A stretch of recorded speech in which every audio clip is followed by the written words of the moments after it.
Olá, tudo bom? Hoje eu quero falar para você de um conceito muito interessante, que é a diferença da idade biológica para a idade física das pessoas. Com certeza você conhece alguém que é muito novo e não consegue fazer nada de exercício físico direito, tem pouca mobilidade, pouco alongamento, pouca força muscular. E ao contrário, você vê pessoas com mais idade que têm tudo isso, né? Continuam ativas, com muita força para continuar fazendo as coisas do dia a dia, com toda a sua autonomia, com alongamento e tudo mais. Essas questões são muito importantes da gente verificar como é que andam no nosso dia a dia, independente da nossa idade. Mas quanto mais idade, é importante que a gente faça esses testes regularmente, porque esses testes podem mostrar pra gente outros problemas de saúde, inclusive que podem ser sérios. Então hoje eu vou te passar aqui 5 movimentos que podem revelar, afinal, qual é a sua idade real, não é a idade biológica. Você vai adorar esse vídeo, fica aí até o final que você não vai querer perder. Antes de começar, eu quero te perguntar quantos anos você tem? Você se sente uma pessoa ativa ou mais paradinha? Você consegue fazer mais exercício no dia a dia ou tá pesado para você fazer as coisas do dia a dia? Escreve para mim aqui embaixo nos comentários, eu vou adorar ver o seu comentário. Já vai deixando a sua curtida no vídeo, que isso me ajuda muito, e compartilha com quem vai gostar, com quem precisa. Vamos ampliar nossa corrente do bem. Às vezes esse vídeo aqui chegando em alguém que precisa pode ajudar essa pessoa. Primeiro dos testes que a pessoa pode fazer para verificar como está a idade dela biológica e não só cronológica, né, que marca lá todo ano uma velhinha que a gente apaga. Mas qual a idade do seu corpo real? É um teste muito simples, que é o sentar e levantar do chão. Esse estudo é um estudo muito conhecido no mundo inteiro e foi publicado num jornal de cardiologia preventiva da Europa, um periódico científico bem robusto, e é citado por vários outros estudos científicos que verificaram a aplicabilidade dele como um marcador para a autonomia e para a função das pessoas. Esse teste específico acompanhou mais de 2.000 adultos ao longo dos anos e eles observaram uma forte associação entre a pontuação nesse teste e o risco de mortalidade, ou seja, quanto pior seu desempenho, maior a probabilidade de desfechos negativos ao longo do tempo. Mas assim, não é uma causa direta, né? Não quer dizer que se você fizer esse teste hoje aí, você pode estar, né, muito mal de saúde. Não é isso, é só uma luz amarela para você ligar e tentar melhorar isso. Esse teste é o seguinte: você descalço, senta no chão e tenta levantar sem se apoiar. E cada parte que você apoia, você vai descontando um ponto. Você começa com 10 pontos. Cada parte que você precisa apoiar, mão, joelho, antebraço, cotovelo, você desconta um ponto. E se você se desequilibrar, é meio ponto. Pontuações mais altas indicam uma capacidade funcional boa, enquanto pontuações mais baixas estão associadas a um maior risco ao passar dos anos. Vale a pena a gente ressaltar que esse teste muitas vezes pode estar associado também com uma sarcopenia, né? Quando você tem muita dificuldade de levantar. E isso a gente já sabe, muitos estudos já verificaram que a diminuição de massa muscular nos músculos das pernas podem estar relacionadas a um maior aumento de chance de demência e de problemas neurológicos. Então, é muito importante a gente manter a nossa massa muscular. Importante para a autonomia, importante para o cérebro, importante para a força de fazer as coisas no dia a dia. Então faz esse teste aí e me conta aqui depois nos comentários quanto você pontuou. Quando a gente pensa em melhorar a massa muscular, se você fez esse teste aí e deu uma pontuação não muito legal, uma das coisas que a gente tem que pensar é na proteína, em como é que está a sua ingestão de proteína, porque ela pode estar relacionada, né, uma baixa ingestão dela de fontes inadequadas a uma menor síntese muscular, né, menor ativação do sistema mTOR, que forma mais células musculares. Então, boas fontes de proteína são os ovos, o frango, o peixe, whey protein, leguminosas, laticínios saudáveis. Lembrando também que o ideal é que você fracione essas fontes de proteína ao longo do seu dia todo e que faça exercício físico, porque não adianta você ter proteína ali circulando se você não estimula o seu músculo, né? Fazer atividade física é sempre muito importante. O segundo teste é o do equilíbrio unipodal. Esse teste parece muito simples, mas ele avalia uma coisa extremamente complexa, que é a integração do seu sistema nervoso. Ele foi revalidado, né, num estudo publicado em um jornal de medicina desportiva inglesa, né, do Reino Unido, na verdade, que mostrou que indivíduos de meia idade que não conseguiam manter o equilíbrio em pé por 10 segundos apresentavam um risco aproximadamente 2 vezes maior de mortalidade nos anos seguintes. Então, você vê que o negócio é sério. Então, como é que você faz o teste? Você fica descalço também, fica em pé com o corpo ereto, braços ao lado do corpo e o olho assim na frente. E aí você levanta uma perna e tenta manter por 10 segundos. Você pode fazer até 3 tentativas para verificar como você ficou.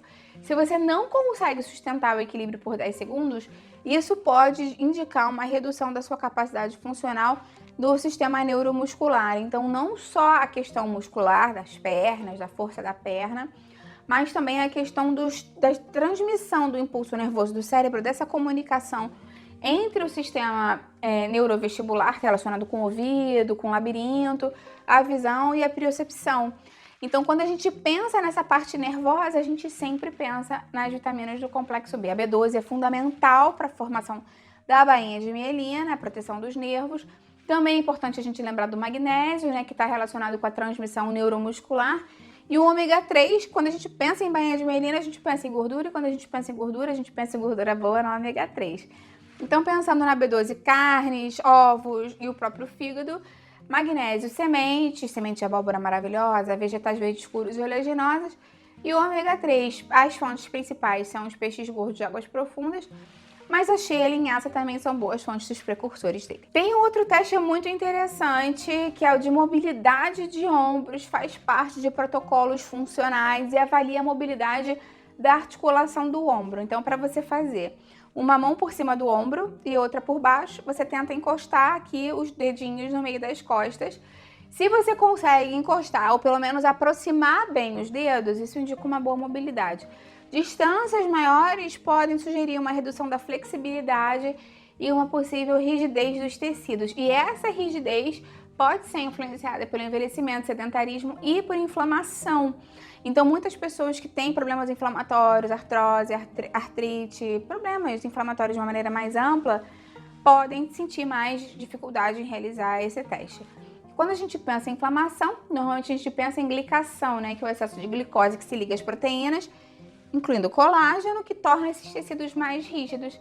Então, a saúde do colágeno é muito importante. A gente sabe que ela depende da vitamina C, da proteína, dos antioxidantes, para reduzir esse estresse oxidativo e favorecer a produção do colágeno.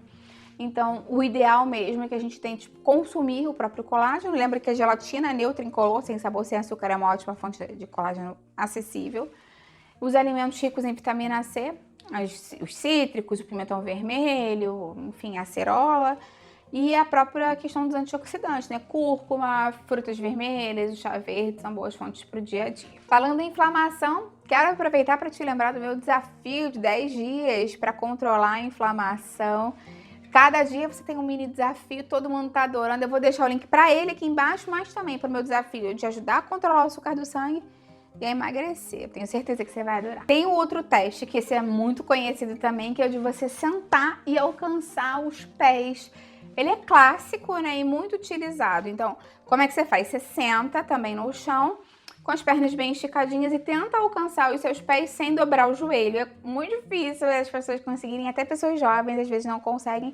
Isso pode indicar um encurtamento muscular, redução da elasticidade facial e rigidez articular. Então, existe evidência de que menor flexibilidade nas pernas pode estar também associada a maior rigidez arterial. Então, pode ser um marcador para a saúde cardiovascular, esse é um ponto bem importante.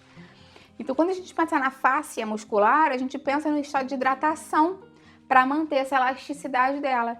E além, óbvio, né, dos magnésio, do potássio, desses minerais que estão relacionados para o relaxamento muscular, que estão relacionados com a boa função muscular mesmo. Então, hidratação adequada ao longo do dia vai te ajudar, se você sentiu dificuldade nesse teste. E o magnésio, né? Já te falei da semente de abóbora, os vegetais verdes escuros, as oleaginosas, o cacau 100%, o abacate, podem ser boas fontes de magnésio aí pro seu dia a dia. O último teste é super importante e eu, inclusive, já fiz um vídeo falando mais sobre ele, que é o de sentar e levantar da cadeira. Esse teste é bem bacana, você tem que pegar uma cadeira e que você consiga sentar, né, na ponta dela assim, sem encostar, e que você apoie os pés no chão. E aí você tem que sentar e levantar com os braços cruzados, apoiados assim no peito, 5 vezes. E aí você tem que pegar um cronômetro, alguém tem que medir para você em quantos segundos você conseguiu fazer isso, de sentar e levantar da cadeira. Se for menos de 12, tá bom. Entre 12 e 15, atenção, né? A gente tem que começar a ver que pode estar tendo uma certa dificuldade. Se você levar mais de 15 segundos, já é um indicativo de que é problemático, tem que procurar avaliação de profissional. E se você não conseguir fazer sem apoio, é pior ainda, né? Claro. Então é um teste bem interessante, mais uma vez, para avaliar a força das pernas. Inclusive, você podia fazer agora e me falar quantos segundos levou para você fazer. Se você não conseguiu ter um bom resultado nesses testes, não é para ficar desesperado, é só para você acender uma luz amarela, dizendo que provavelmente a sua idade biológica não está condizendo com a cronológica e vale a pena tentar melhorar, buscar a avaliação de um profissional de saúde na sua cidade e reverter isso o mais rápido possível. Tendo uma boa alimentação, um bom estilo de vida, fazendo atividade física, muitas vezes você consegue melhorar o resultado nos testes daqui a algumas semanas. Então, eu sugiro que você faça alguma coisa para justamente melhorar nesse sentido. Se você puder, já deixa a curtida no vídeo, que isso me ajuda muito aqui. Compartilha com quem você acha que vai se beneficiar. Vamos ampliar nossa corrente do bem. É isso que eu quero aqui com o canal. Até a próxima. Tchau, tchau.